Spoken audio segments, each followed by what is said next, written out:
කෑමට පෙර බොන්න කියන බෙහෙත් පෙත්ත ඔයාට අමතක වෙලා කෑම කාලා බිව්වොත් ඇත්තටම මොකද වෙන්නේ කියලා ඔයා කවදා හරි හිතලා තියෙනවද?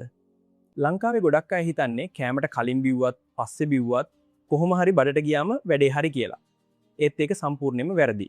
බෙහෙතක් බොන වෙලාව කියන්නේ ඒ බෙහෙතේ ගුණාත්මක භාවය තීරණය කරන ප්‍රධානම සාධකයක්.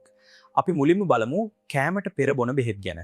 විශේෂයෙන්ම ગેස්ට්‍රයිටිස් වලට දෙන ඔමෙප්‍රසෝල් වගේ බෙහෙත් පෙති හරි කරල් හරි අනිවාර්යයෙන්ම හිස් බඩම බොන්න ඕන ඇයි කියලා හරියටම දන්නවද?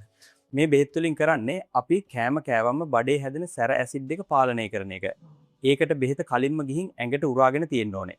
හැබැයි ඔයා කෑම කාලා මේක බිව්වොත් කෑමත් එක්ක එන ඇසිඩ් වලට අහු වෙලා බෙහෙත සම්පූර්ණයෙන්ම විනාශ වෙලා ගිහින් කිසිම ගුණයක් නැති වෙනවා. ඒ වගේම කෑමට පෙර කියන්නේ කෑම කටට දාගන්න ගමන් බොන එක නෙවෙයි. කෑම කන්න හරියටම පැයකට හෝ පැය භාගයකට කලින් තමයි මේවා බොන්න ඕනේ.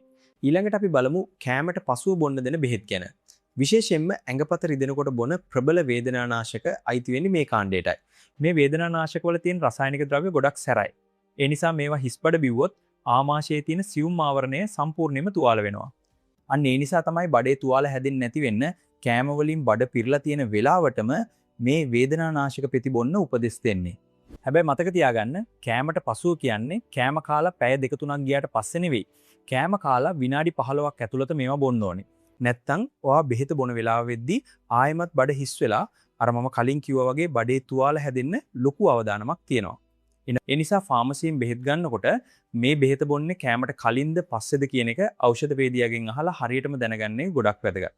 අද ඉඳන් බෙහෙත් බොන වෙලාව ගැන ගොඩක් සැලකිලිමත් වෙන්න.